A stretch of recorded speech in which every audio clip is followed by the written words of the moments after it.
আনোয়ারার বিখ্যাত হিলটপ পার্কে দাঁড়ায় আছি।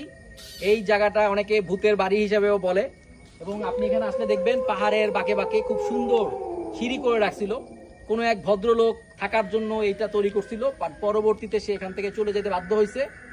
অনেকে বলে ভূতের জন্য হয়েছে, অনেকে বলে এমনিতেই চলে গেছে। তো যাই হোক, আপনাদেরকে দেখাই, এদিকে আসেন।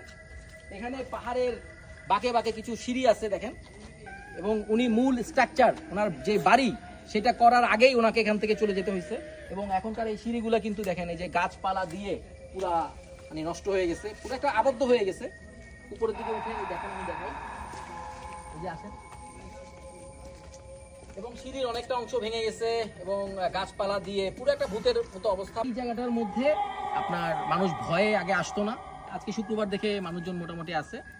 এবং এখানে অনেক জঙ্গল ছিল। আমাদের একটা বাসা দেখেন, এইটা একটা বাসা, এখানে ওনার বাসা করছে, এই জায়গায় একটা বাসা করছে।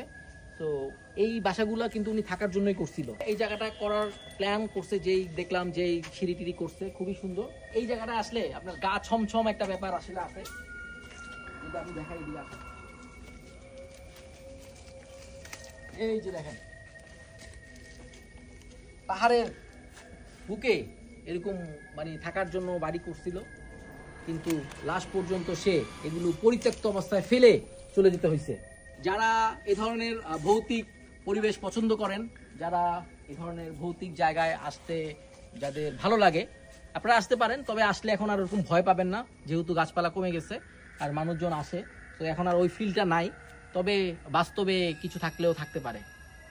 এটার লোকেশনটা হচ্ছে আনোয়ারা মহসেন আউলিয়া কলেজ আছে, আপনারা গুগলে সার্চ করলে পাবেন। সেই মহসেন আউলিয়া কলেজের ঠিক পিছনেই এই হিলটপ পার্ক। তো আপনারা যারা এই ধরনের ভৌতিক অভিজ্ঞতা নিতে চান, আপনারা এখানে আসতে পারেন।